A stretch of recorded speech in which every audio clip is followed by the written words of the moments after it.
everybody, and welcome to another episode of In the Kitchen with Lisa. I'm personal chef Lisa Spampinato, and today I'm going to show you a really, again, simple and quick and easy meal that can be made, most of it in advance for any night of the week. But this is actually a great meal because you can do a lot of this on the grill. Unfortunately today we don't have the greatest weather, but we're going to get out and grill a little bit today. So we're going to do a grilled balsamic chicken that's going to marinate for a little bit with some grilled asparagus and some caramelized onions, and we're going to do all of that over some nice pasta. So really simple, balanced meal, and easy. Okay, so let's get started. First thing we want to do is marinate our chicken so it can sit in the fridge for a little bit. And for this marinade, I'm going to do my usual little trick of a baggie in a bowl or something so that I don't make a huge mess. And I'm going to use some steak seasoning that you can get in the grocery store. It's kind of cheating, I know, but quick and simple, right? So I don't really measure it, I just kind of eyeball it. Over a teaspoon, maybe a teaspoon and a half. Into the bag it goes. And then I'm going to add, again, really simple, olive oil. Okay, not a lot, maybe about a tablespoon. And then this is what's going to do the magic, is the balsamic vinegar, because this is what's going to get into the chicken and break it down and make it nice and soft and give it a lot of flavor. It's also got sugars in it, naturally occurring sugars, which are going to help caramelize the outside of it and give it a really grilled taste, which is nice. Okay, and this I kind of just go to town on. I like a lot of it, but you can adjust it to what your flavors are. I've probably got about maybe 3 tablespoons in there, and that's for 4 regular-sized chicken breasts. Okay, in goes our chicken. It's boneless, skinless, and I've already trimmed it, so it's ready to go. Okay, 3, 4. Okay, into my bag without a mess. Gonna seal it, squeeze a little bit of the air out. Okay, let me move this out of the way so you guys can see.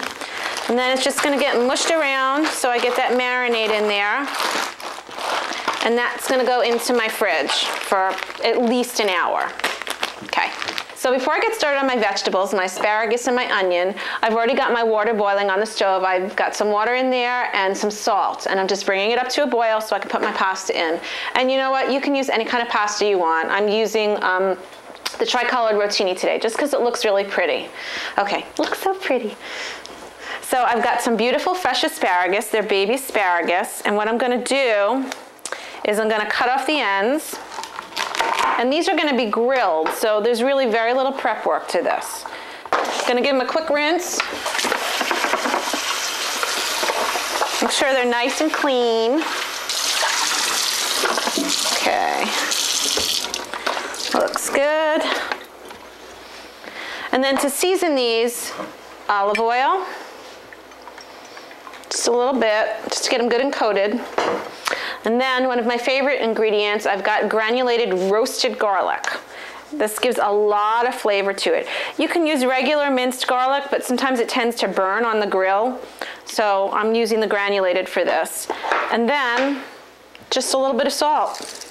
You can pepper too if you want. But what's going to happen is the natural sweetness of that asparagus when it grills is going to come out and give it a lot of flavor. So I'm just going to toss that around and set that aside for our grill too. Okay. And then the next ingredient is going to be our onion. And this is going to cook low and slow on the stovetop and be seasoned with a little bit of sherry. So let's get that chopped up and ready to go. Now this is just a small Vidalia onion, but you can use any kind of onion you like, and if you don't like onions, shallots are a really nice option too. Sometimes I'll throw some little baby portobello mushrooms in there to give it a little bit of extra flavor, but our guys here don't really like the mushrooms, so that's a no-go. Okay, let's bring this over to the stove and get this going. And while I'm getting ready to do that, I can see that my water is now boiling for my pasta. So I'm going to go ahead and get that pasta in too. Kill 2 birds with 1 stone here. And I've already preheated my grill outside, so that's getting nice and hot and toasty for me. Okay, pasta in. Okay. And I'm just gonna keep an eye on that. And I wanna cook it until it's what we call al dente, which is to the tooth, or just a little bit chewy, but not too soft. Okay, so I've got my pan here for my onions. I'm gonna start it on medium-high. I've got my sherry here for after. And I'm gonna put a little bit of olive oil in the pan. You could use butter too, but the olive oil is my preference for today. It's a little bit healthier. Okay, and once that comes up to temp, we're gonna put the onions in, bring the temperature down and let them cook low and slow, and that's gonna release all the sugar in the onion, and then we'll add some sherry, so I'm just waiting on that. Okay, so I've got my pasta going, and my pan is nice and hot now, so I'm ready to go ahead and throw my onions in. And that's the sound we wanna hear. We get a little sizzle, just to get them going, and then I'll cut that heat down. Okay. All right, so as you can see, I've got my onions. They're kind of turning a little brown, probably a little too brown, which means I have to lower the heat. I'm gonna go ahead and add some seasoning, add just a little bit of salt for now, and we're gonna season as we go. Also, by adding the sherry, it's gonna add a lot of flavor to it, so I'm not gonna have to season it that much. Okay. Now what's gonna happen is the onions are gonna absorb all the flavor from that sherry. And by the way, it's a dry sherry, just so you know. And it's gonna absorb all of that flavor, and it's gonna turn them a little bit more brown, and I'm gonna keep doing this over and over. It's like when you make risotto and you keep adding liquid to it and you just slowly cook it. It's kind of the same process. So I'm gonna let these go, and then I think we're gonna check our pasta and then head out to the grill really quick and get our asparagus on. So our pasta looks like it's probably al dente, and if you wouldn't hear, I'd throw it across the fridge and see if it sticks, but you're here, so I can't do that. So let me take this out, and let's go over to the sink. Okay. And I want this to stop cooking now, so I'm gonna go ahead and hit it with some cold water. What that's also gonna do is rinse off some of the starch that's on there, which is okay. Sometimes you want that starch, but for this we don't really need it. Okay. And you know, be really careful when you're pouring that out, you don't give yourself a steam bath, because that steam can really scald your face. Okay, I'm gonna let that drain, and then we can head out to the grill. Okay, so as you can see, we're out at the grill now, and I've got my grill nice and smoking hot. And because there's oil on these asparagus already, I don't need to grease my grill. Sometimes what I would do is I would take a paper towel, put some oil on it, just kind of run it across the grill so nothing would stick. I've also got some water on the sides of my grill, which tells you it was raining. So, not so much grilling later on today, probably. All right, now my grill has some nice lines that are has the grate where it's close together, so I don't really have to worry about the asparagus falling through too much, as long as I put them on the right way. So I'm just gonna put them on across the grate, like that. Whoop. See, one fell in, but I got them. And these don't have to cook for too long, because my grill is really hot. I'm gonna get some nice grill lines on here, and then I'm gonna kind of flip them over and go from there. All right, so I've got my asparagus there. I'm gonna put my chicken over here. Okay, got my little baggie of chicken. And again, there was already oil in this marinade, so I don't really need to grease my grill. Okay. Okay. And again, these aren't going to take too long either. Maybe, I don't know, 3 minutes on each side, depending on how big they are for you guys, how big the chicken that you put on is. Okay. And then we will let that go. And this marinade I'm going to throw out because I'm not going to use it in a sauce or anything. If I wanted to heat it up and boil the heck out of it, I could, but I don't need to, not for this dish.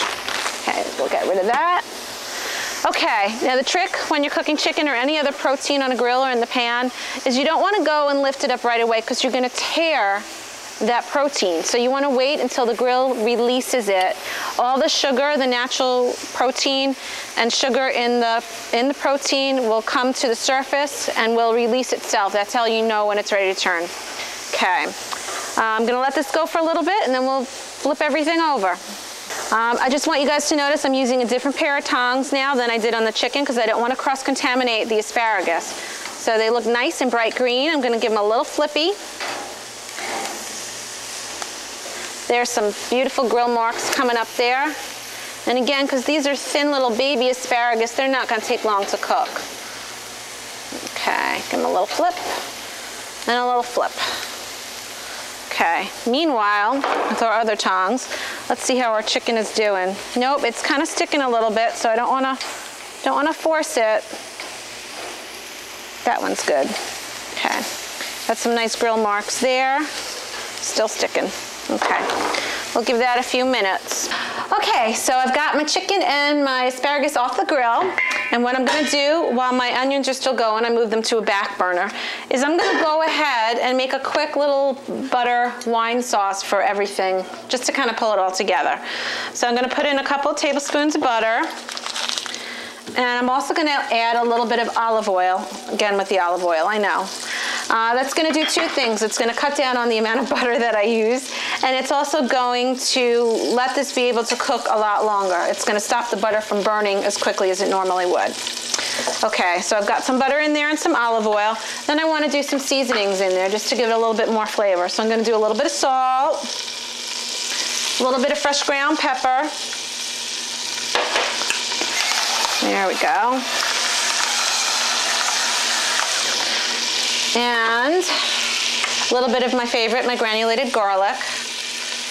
I have like a huge one of these. This is just a little one that I keep refilling, just so you know. You'll see it all the time. Okay, then I'm gonna add a little bit of dried oregano. And what I wanna do is I wanna put it in my hand and rub my hands together to release the oils that are in that dried oregano. Okay.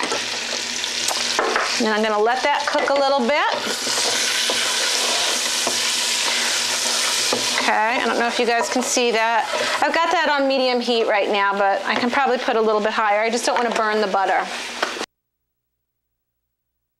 I'm gonna add something else. This is vermouth, and this is a fortified white wine, and I use it for cooking all the time. And when I say it's fortified, I mean it's concentrated, it's got seasoning in it already, so it's a really nice thing to use to cook with.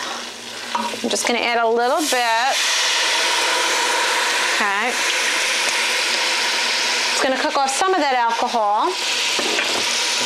Okay. And that's it. I'm gonna set that aside now until I'm ready to add the pasta and the rest of the ingredients. Okay.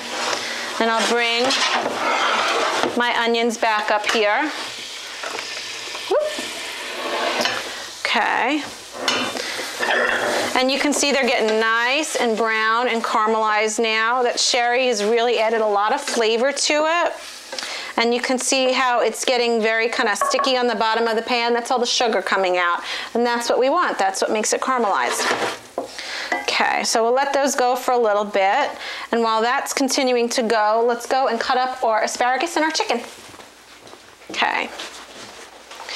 So I've got these beautiful asparagus now that have been grilled. And while you could leave those just as they are and put them on the plate as a side dish, I like to cut it up and put it into the pasta. So I'm just gonna give it one of these and break them down. This way they're into nice, small, bite-sized pieces, and they mix well with everything. And it's that simple. Let me get this back on the plate and out of my way, and then I can slice up that chicken as well. Okay. Now, here's some of my chicken, and you can see it's got beautiful grill marks on it, and I want to cut it against the grain, which means if the grain of the meat is going that way, I want to cut it that way. And I have to see which way is it going. Okay. Just into nice little strips. Okay. I'm going to cut up the rest of these and get them ready for my pasta too. So I'm going to go ahead and get that pasta coated really well with that nice butter wine sauce that we made earlier.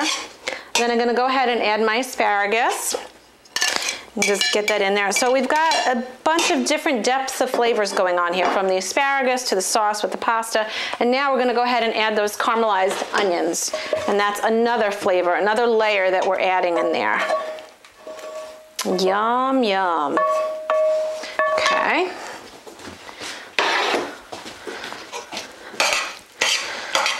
And that looks beautiful so far. Sometimes I like to add some pinoli nuts, like the little pine nuts, which are nice and smooth and buttery, or some nice crunchy blanched slivered almonds. So let's throw some of those in. It's gonna give you another taste and texture.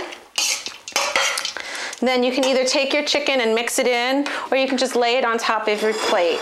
So let's go ahead and plate some up. Okay.